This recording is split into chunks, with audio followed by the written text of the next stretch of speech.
Guru, guide my words. In the name of Jesus Christ. In the name of Guru. In the name of God. Guide me. Thank you. Tat Sat.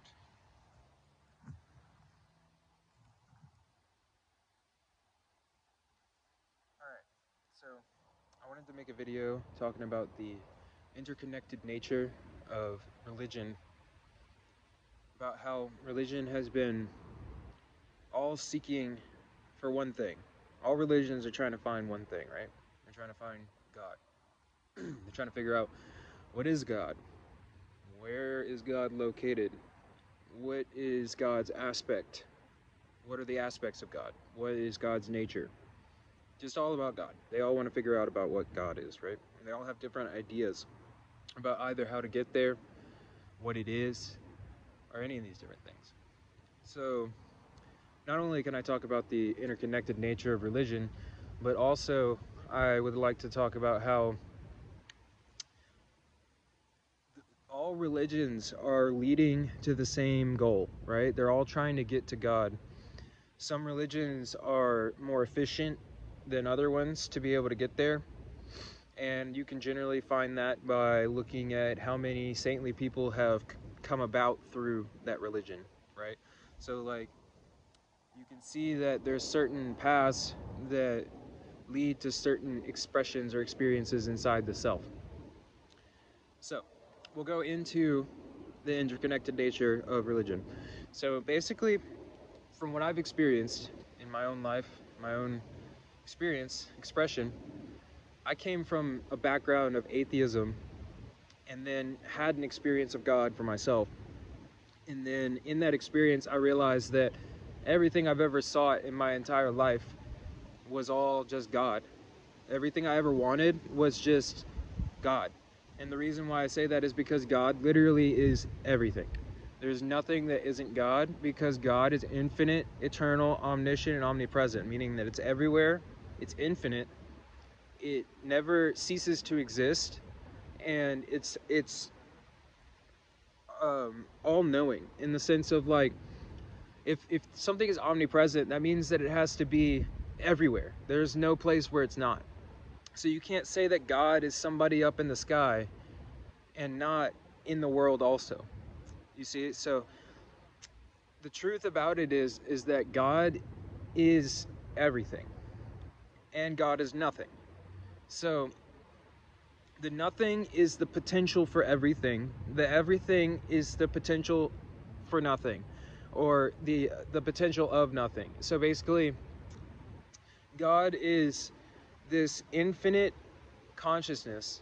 This is all what I've experienced, at least. Like, God is this infinite consciousness which manifests itself in infinite different ways by creating, you would call it planes of existence, universes, or different consciousness realms of consciousness.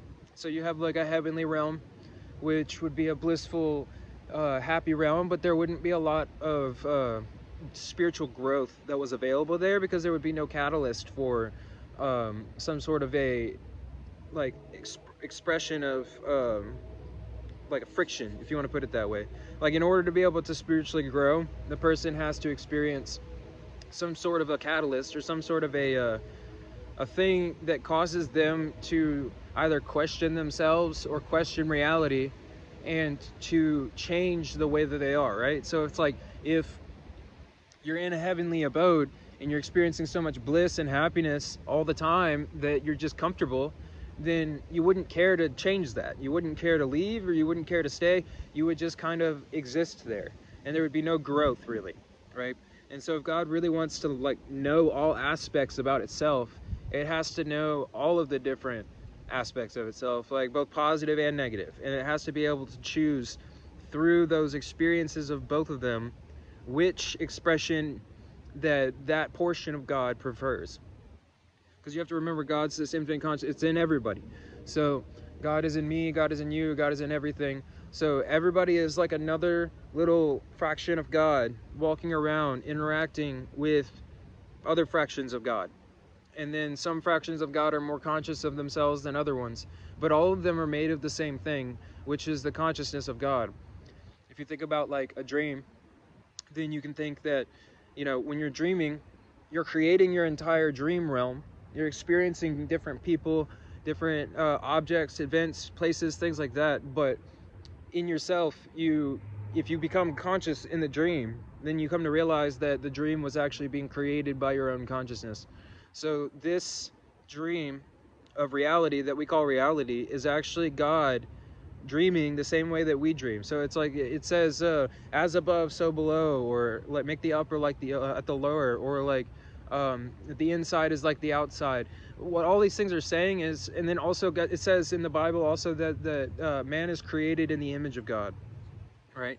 So what that means is that everything that we're doing, everything that we are, is kind of like a representation of some aspect of God. Everything that we experience is a representation of some aspect of God. And then many people will say, oh, like, the devil isn't God, like the devil is separate from God, or any of these things. And it's like everybody and everything is separate from God if they don't think or understand that God is in them. But in reality, even the devil was made from God. And even the devil is a part of God. And even the devil like has been given a certain you can call it a road to walk down, but what it is really is like it's a certain set of parameters of consciousness in order to do or perform certain actions in order to be able to continue the delusion of creation, or the illusion of separateness. So that devil is actually allowing the expression of separateness. Not to say that like demonic or devil people or whatever are like performing the most righteous acts or anything like that, but what I'm saying is that what they're doing is providing a catalyst for people to grow, for people to have experience, for people to experience separateness, or the experience of dualism. So they're not bad in their nature in God's eyes, in the sense that like nothing that God creates is bad. Everything that's in creation is good in some way. It's just you have to see from the correct perspective in order to be able to understand that. So like to understand the devil or whatever, you just have to be able to understand that there has to be something there that creates a sense of friction or separateness in order to be able to have a growth experience in a dualistic state of consciousness. And once you see that, then you see that all evil people are actually just expressing a different kind of vibration of consciousness, which causes a experience for other people to be able to see certain aspects of themselves that they may or may not accept, and to come to either accept it or deny it in whatever kind of way that they choose to do. Now, I'm kind of getting off topic in a sense, but what I'm trying to do is just give the foundation of the kind of like understanding that you would have to be able to see how all this stuff will connect together. So you have all these different religions, right? So these different religions all are seeking one thing. They're all seeking God. They may call it different things. One religion may call it Jehovah, Yahweh, or Yeshua, or Allah, or Brahman, or Krishna, or Buddha, or whatever you want to call it, But all these different names are pointing towards one singular thing. The trick here is to not get caught up in the idealism of all the different religions, and to be able to look into what the truth is that they're trying to point at, rather than looking at the finger that's pointing, if that makes any sense. The finger being the idealism of the religion that the people use to try to be able to have the experience of God for themselves.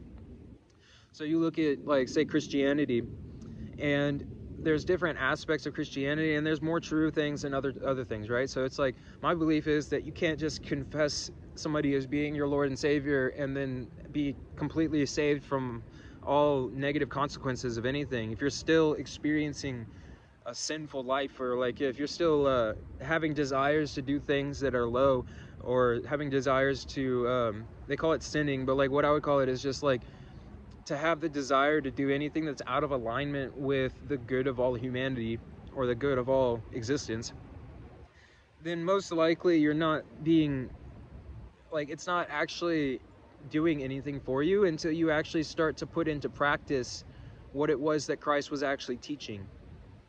So you can't just say, you know, I accept Jesus as my Lord and now I'm going to heaven, because heaven is a state of consciousness.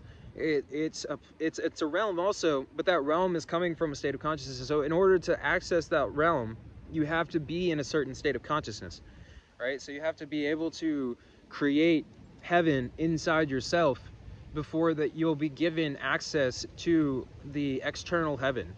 The internal has to reflect the external. So in order for you to create a heavenly abode for yourself, which is what you would end up kind of doing in that sense, because everything's being created from your state of consciousness. Yes, everything's being created by God, but you are a manifestation of God, and God is creating through each one of us. So in order to be able to create a heavenly abode for yourself, you have to learn how to put yourself into a heavenly state of consciousness. And to be in a heavenly state of consciousness, you basically have to learn how to let go of lower tendencies and aspects of yourself and cling on to higher aspects of the self.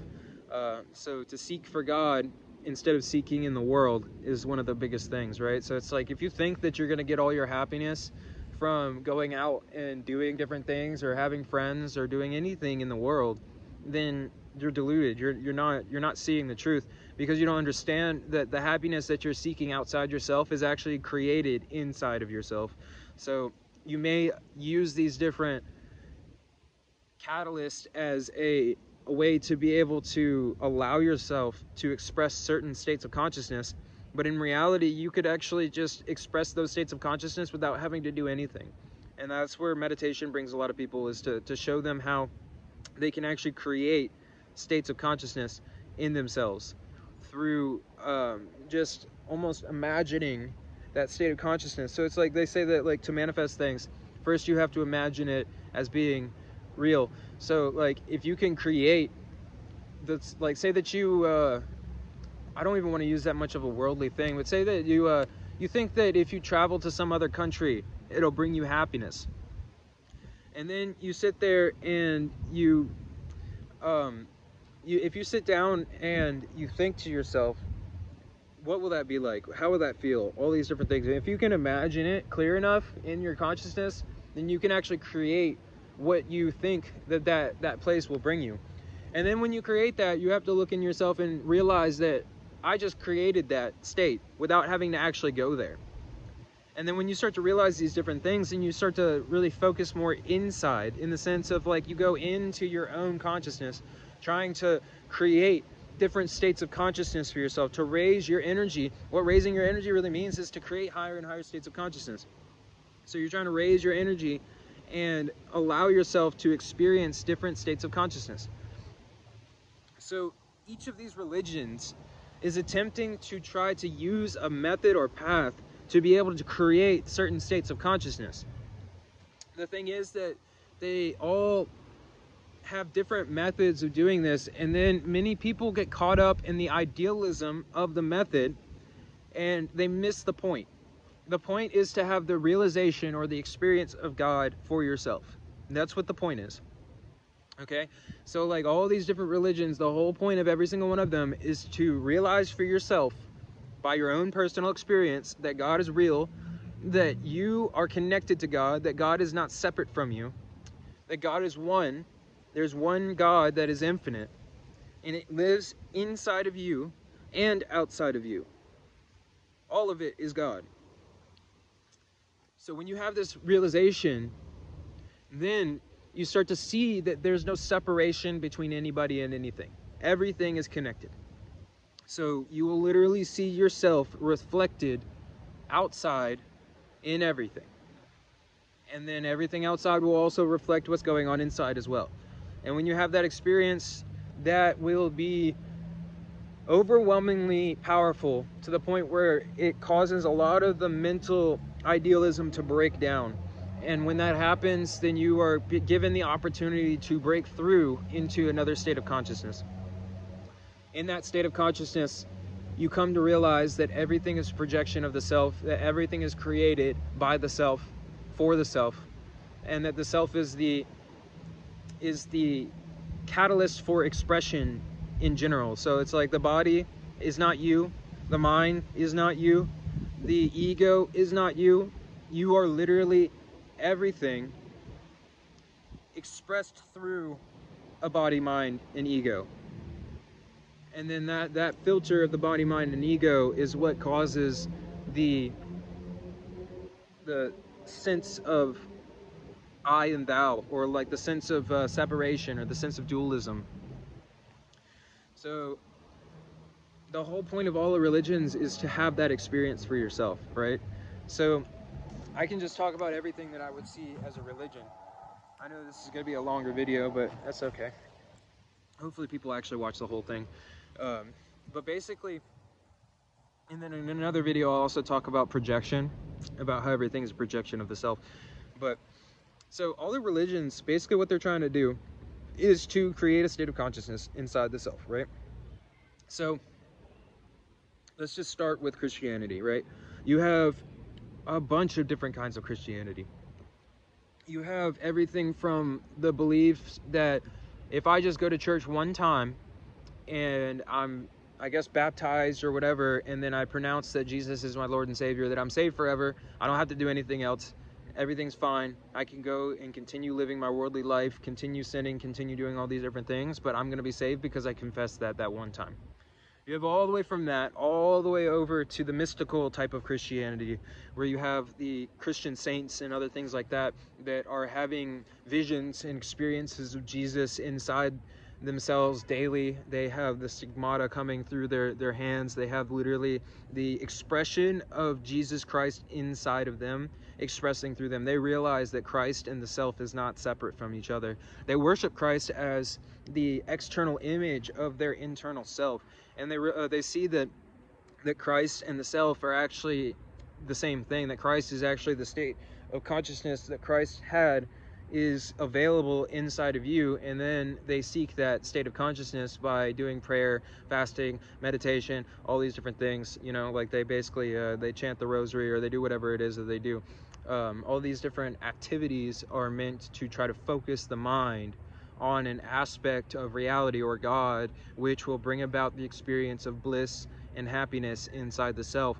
When you get filled with that bliss and happiness inside yourself, then you start to see what the nature of God really is like. So that's another thing, is the nature of bliss and happiness, how God is bliss. What that means is that if you go down all the way to the end of your line of reasoning, you start to realize that, okay, what am I seeking through everything? How am I seeking? Okay, so say that you want money, right? You say, I want money. In reality, what do you want from the money? You want security. If you want security from the money, what do you want? Oh, like, why do you want security? Because I want to feel more comfortable, or I want to feel like I'm safe, or any of these things. Okay, why do you want to feel like that? Because I want to be happy. Why do you want to be happy? Because I feel a lack of something, right? So it's like, in reality, everybody's seeking bliss or happiness through everything that they're doing. And if you come to realize this, and you start to see that the deeper you go, the more you realize that the nature of God is love and bliss. Why? Because everything is expressed through love and bliss, in the sense that even the most evil acts are done out of love for the self, and they think that those acts are going to cause themselves to feel more happiness or bliss. You see? And then, like, even the every act that everybody's doing is because they're seeking happiness or bliss. So if everybody's seeking the same thing, then that has to be what the nature of the creation is, because naturally everybody is drawn to love. Everybody is drawn to bliss. Even if they are drawn to hating is another form of loving, because when you're thinking about something, it's bringing that thing closer to you, even if you're pushing it away. So it's like, hate is just the other side of love. It's not actually it's not actually not a form of love. Fear is the only thing that would be the opposite of love, and even fear is caused by love for the self, because you want to preserve the self. You see? So like, all these things, they all go back to love or happiness or bliss. That's what everybody's seeking through all these different things, all the religions, everything. You know, like all these people, they have these belief systems and they think that it's bringing them security, love, peace, happiness, joy, all these different things. And you can tell, you know, if what religion somebody is looking at is true by just seeing how joyful they are in their everyday life. You know, like how much bliss that they experience, how, you know, nice they are to everybody, how genuine they are. They don't lie, they don't cheat, they don't steal. They are nice to everybody all the time, or at least they're honest in their expression, in the sense of like they don't have to be nice to everybody all the time, but they have to be authentic to themselves, to being not repressing aspects of themselves and all these other things. So these are all kind of litmus tests to be able to see where the state of consciousness that people are. And then so you use these litmus tests to be able to see what the average kind of state of consciousness is in each one of these religions. And then when you look into each one of the religions, you try to see, okay, all of these are seeking to try to find God, right? So there has to be some truth in all of them, because in all of these religions, it was started by somebody who had the experience of God, you know? So there has to be at least a little grain of truth in all of them. You know, Muslims, they believe that God is one. You know, Christians believe that God is one. Jews believe that God is one. Hindus also believe that God is one. Even if people don't understand that, they do believe that, because they see that God is one infinite creator that takes many aspects or forms, right? So this one creator takes many forms, and all these different deities, what they call deities, are actually expressions of God. So they're all different types of expressions of God. And all these expressions are basically just showing different aspects of God, or different kinds of perfected aspects of God. And that's what the nature of all deities is too, is that they're all expressions of the self, in the sense of like, they're like, and then, you know, a lot of people say that, oh, these things are all man-made or whatever. In a sense, you could call it that, but they're all expressions of perfected aspects of man or God, because God is reflected inside of man, you know? So it's like, it's all one when you come into the right state of consciousness. But so even Hindus and people who believe in other things, I mean, there are people who believe that there's a bunch of different gods, but they just don't understand the nature of the true God. That's the only thing. So the point that I'm making with all of this is that all of these religions are all seeking for one thing, and that one thing is the experience of God inside the self. If you truly want to find God, and you truly want to have the experience of God, I suggest that you look into all of these different religions, and you try to see the little grains of truth. Don't get caught up in the idealism of people trying to make you fear-mongering or whatever, trying to say, you know, like, you're going to go to hell if you don't believe this, or like, if you don't believe that. None of that is actually what Christ taught anyways. What he taught was to have the experience inside of yourself of God, and that God is in everything, that God is everything. He tried to say that he was God in the sense that he realized that God is inside of him, and he realized that him and the Father are one. But actually, in reality, he's also trying to say that everybody is supposed to have this experience as well, and that he's not exclusively God. It's that God was most manifest in him because he realized that state of consciousness. He realized that God was inside of himself fully, and then expressed that realization externally. So you know, the Muslims also, you know, like they get caught up in their belief systems and everything, and then a lot of people, like, they can get really dogmatic about things, you know, but you just have to look past all these different actions of people who are unconscious, and try to look into the saints, look into the people who have had the realization of God, look into the prophets and these people who speak what they say is the word of God, and then look into that word and feel in your heart what resonates with you, what makes you feel good, what makes you feel happy, love, joy, peace, because those are all the aspects of God. All these things are your barometer to be able to show you how far or close you are to having that God consciousness. And I'm not saying to make yourself feel comfortable by just thinking about peaceful things or whatever. What I'm saying is that the things that cause you to feel true joy inside yourself are going to be godly in nature. And you can know if it's true joy because anything that causes an opposite to it is not true joy, right? So if you experience pleasure, then you have to realize eventually you're inevitably going to experience pain, you know, because like you can't You can't pull things to one side and not expect for them to balance themselves out. So pleasure is not the answer.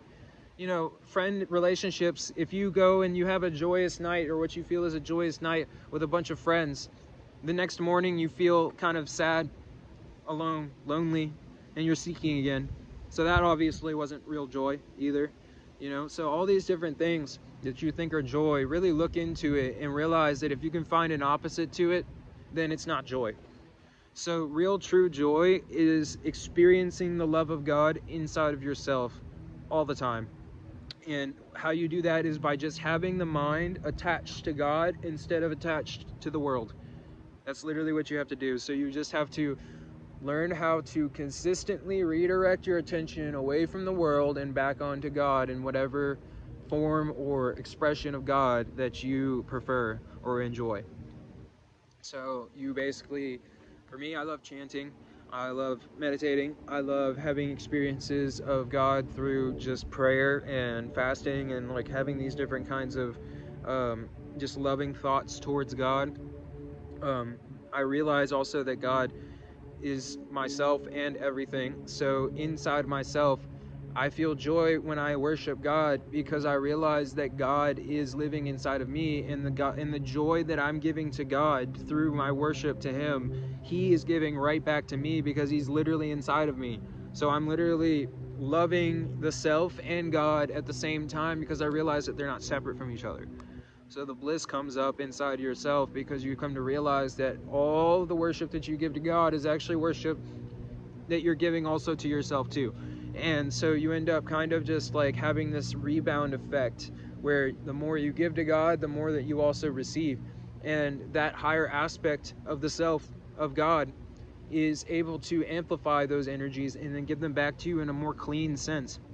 What I mean by that is that they can come back to you, and you can give love in whatever form that you're able or capable to do it. So say that maybe you're feeling discomfort, and then you cry to God, and you're you know, so sad and just crying, and you're feeling upset. Well, once you actually come to realize what it is that you're putting your attention on, then that energy that comes back to you is a feeling of peace and love and joy and happiness. It's like the opposite of the sadness, but since you gave the sadness to God, it was given back to you in a positive way. So you come to realize that everything that basically all the worship that you give to God will eventually come back to you in a positive way as well, because there's no separation between the two of them. So